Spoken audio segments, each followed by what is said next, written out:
আসসালামু আলাইকুম। রিনিস কুকিং স্টুডিওর আরও একটি নতুন আয়োজনে সবাইকে ওয়েলকাম। আমার আজকের রেসিপি চিকেন চপ। কিমা তৈরি বা বাটাবাটি ঝামেলা ছাড়াই এই ডেলিশিয়াস রেসিপিটি আমি কিভাবে তৈরি করি তা আজ আপনাদের সাথে শেয়ার করব। কি উপকরণে কিভাবে এই টেস্টি চপ তৈরি করি চলুন দেখিনি। শুরুতে আমি এখানে 600 গ্রাম চিকেন নিয়েছি, ব্রেস্টের অংশ আর লেগ পিসের উপরের অংশ, এগুলোকে বয়েল করব।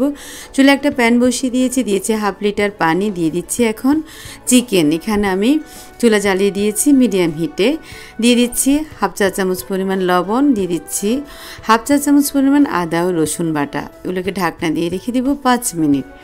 5 মিনিট পর ঢাকনা তুলে এগুলো খুব ভালো করে নেড়ে মিশিয়ে দিচ্ছি আর এপিঠ থেকে ওপিঠ উল্টে দিচ্ছি ভালোভাবে সিদ্ধ হওয়ার জন্য। এরপর আমি ঢাকনা দিয়ে আবারও 5 মিনিটের জন্য রেখে দেব। টোটাল 10 মিনিট এগুলোকে বয়েল করবো, এর চেয়ে বেশি বয়েল করব না। আবারও 5 মিনিট পর ফিরে আসলাম। এবার চুলাটা বন্ধ করে দিয়েছি। এবার চিকেনগুলো একটা প্লেটে তুলে নিচ্ছি ঠান্ডা হওয়ার জন্য। আর এই চিকেন স্টক রেখে দেবো, এটা দিয়ে আমি পরে স্যুপ তৈরি করব। চিকেন ঠান্ডা হয়ে গিয়েছে। এখানে দুটো আলু আমি সিদ্ধ করে নিয়েছি, এগুলোকে আমি পরে গ্রেট করে নিব। এবার চিকেনগুলোকে দুটো কাঁটা চামচ দিয়ে শ্রেড করে নিচ্ছি। এখানে কিছু মশলা আছে, পরিমাণটা আমি পরে বলে দিব। চিকেন আলু সব তৈরি করে নেওয়া হয়েছে, চলে যাব চুলায়। চুলায় একটা প্যান বসিয়ে দিয়েছি, দিয়ে দিচ্ছি এখানে 3 টেবিল চামচ পরিমাণ তেল, দিয়ে দিচ্ছি এখানে 1.25 কাপ পরিমাণ পেঁয়াজ কুচি। এখন দিয়ে দিব এখানে 1 চা চামচ পরিমাণ আদা বাটা, 1 চা চামচ পরিমাণ রসুন বাটা, দিয়ে দিচ্ছি 1 চা চামচ পরিমাণ জিরা গুঁড়ো। এখন দিয়ে দিচ্ছি 1 চা চামচ পরিমাণ মরিচ গুঁড়ো আর হাফ চা চামচ পরিমাণ হলুদ গুঁড়ো। মশলাগুলোকে খুব ভালো করে ভেজে নিব কিছুক্ষণ তেলের মাঝে। দিয়ে দিচ্ছি এখানে হাফ চা চামচ পরিমাণ লবণ। লবণের পরিমাণটা আমি চিকেন অনুযায়ী দিয়েছি, যেহেতু চিকেন বয়েল করার সময় হাফ চা চামচ পরিমাণ দিয়েছি। এবার দিয়ে দিচ্ছি শ্রেড করা চিকেনগুলো, মশলার সাথে খুব ভালো করে মিশিয়ে নিচ্ছি।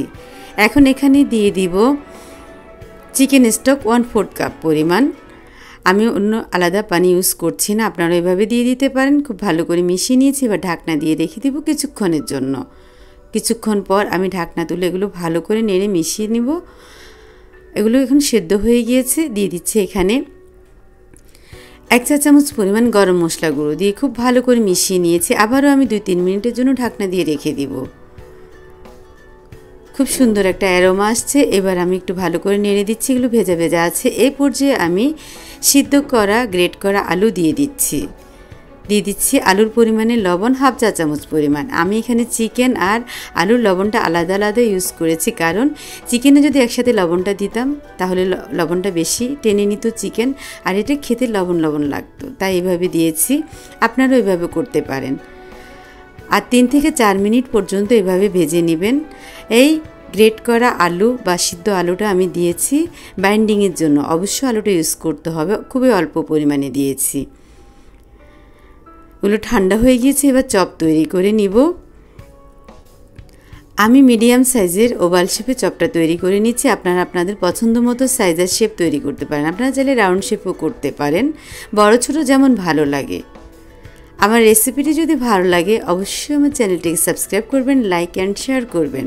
পাশে থাকা বেল বাটনটি ক্লিক করে রাখবেন, তাহলে এমন সহজ ও মজার রান্নার নোটিফিকেশন সবার আগে পেয়ে যাবেন। কথা বলতে বলতে আমার সবগুলো চপ তৈরি হয়ে গিয়েছে।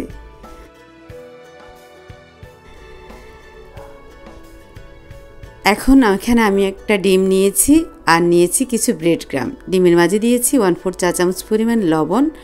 ডিমটাকে ভালো করে ফেটিয়ে নিচ্ছি। এই চপগুলোকে ডিমে ডুবিয়ে তারপর ব্রেড ক্রাম্বে কোটেড করে নিব। একটা একটা করে চপ দিয়ে দিব আর একটা একটা করে কোট করে আমি প্লেটে আলাদা আলাদা করে রাখবো। আর এখানে যতগুলো চপ তৈরি করেছি সব আমি ফ্রাই করব না, কিছু আমি ফ্রোজেন করব। এভাবে প্লেটে নিয়ে ছড়িয়ে নিব আর এগুলোকে ডিপ ফ্রিজে রাখবো 1 ঘন্টার জন্য। 1 ঘন্টা পর বের করে নিব, এগুলো তখন শক্ত হয়ে যাবে। আর একটা এয়ারটাইট বক্সে ভরে আবারও ডিপে রেখে দেব। এভাবে রেখে দিয়ে আপনারা মাস জুড়ে খেতে পারেন। চাইলে এগুলো নর্মাল পোর্শনে রেখে সপ্তাহ জুড়ে রেখেও খেতে পারেন। সবগুলো তৈরি হয়ে গিয়েছে। এখন আমি চুলা একটা ফ্রাই প্যান বসিয়ে দিয়েছি এখানে অল্প পরিমাণে তেল। চুলা জ্বালিয়ে দিয়েছি মিডিয়াম আর লো হিটের মাঝামাঝিতে। তেলটা অল্প গরম হওয়ার পরে আমি এখানে চপগুলো দিয়ে দিয়েছি।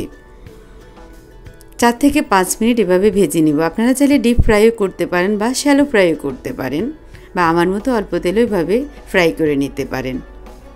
খুব সুন্দর একটা গোল্ডেন কালার এসেছে। এবার আমি এগুলোকে তুলে নিব। আপনারা চাইলে এর চেয়ে লাইট কালারও করে নিতে পারেন। এটা আপনারা ইভিনিং স্ন্যাক্স হিসেবে যে কোনো সস দিয়ে পরিবেশন করতে পারেন, খুবই ভালো লাগে।